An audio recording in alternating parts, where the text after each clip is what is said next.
There's this way that we found in FEMA P1100, and we're going to compare that with another system. So in this system, what they did is they took a piece of plywood and they put it on the cripple wall, and they didn't nail it. They didn't nail it to the top plates. They just stuck it up there.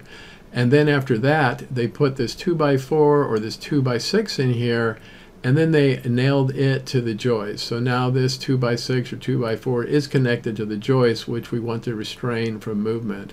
So now this joist is butted up against this piece of plywood, and then they take this piece of steel, it'd be a L90, and then they install it. So these nails are only 1.5 inches long, so you have to put them in 1.5 inches here, and then you would put 1.5 inches here, and you'd only get 1 inch of penetration because this is 1/2 inch. So it's real minimal, the amount of strength you'd get out of that. So you would normally nail the plywood up and then put in this piece of hardware.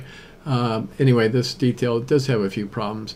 Now let's go ahead and look and see the other way that's used. And in this method, what's done is the first thing that's done is the plywood and the 2x4 or 2x6 are connected together. So what they've done, you see this nail right here, that's an 8-penny nail, and they simply nailed that to the 2x6, and then they nailed that to the joist. So what would happen when this joist moved, it would transfer to this nail, and those are, you know, big nails, 12-penny nails.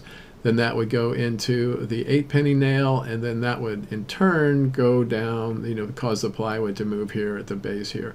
Now, just to be, you know, really make a good job, make all the connections we can, we go ahead and put an 8-penny nail in here, and then we put a 12-penny nail in here, and that way any connection that we have between the existing joist and the top plate we'll take advantage of. So what that means is when this end joist moves, that force will transfer to this upper top plate.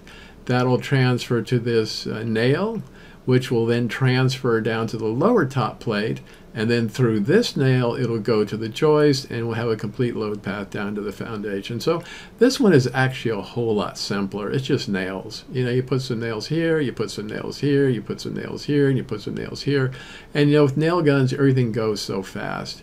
And you know, compared to this this system right here, you know, it's really a lot more difficult. Now the way this should have been done is they should have put the plywood up and then nailed the plywood to this upper top plate, and then nailed this block to the joist right here, and then made this metal connection. And when they made the metal connection, this one can be 1.5 inches because that's what the L90 is designed for. But this one should have been 2 inches. Because we need a 1/2 inch through the plywood, and then we need 1 inch into the framing. So someone might want to look at this detail and see if it has any load path problems.